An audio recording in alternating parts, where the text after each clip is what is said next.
कामाच्या ठिकाणी महिलांना सुरक्षित, सन्मानजनक आणि भेदभावमुक्त वातावरण मिळणे आवश्यक आहे। यासाठी पॉश कायद्याची प्रभावी अंमलबजावणी करून प्रत्येक आस्थापनेत तक्रार निवारण समित्या सतर्क ठेवाव्यात, असे आवाहन राष्ट्रीय महिला आयोगाच्या अध्यक्षा विजया रहाटकर यांनी केले।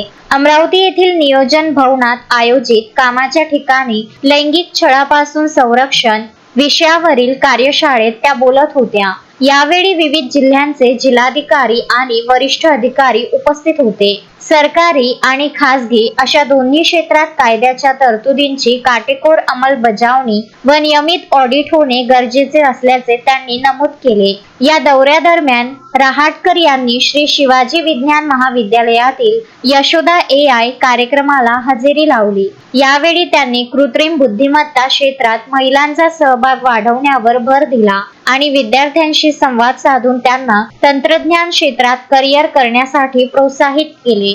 Vidarbha news bureau, Amravati.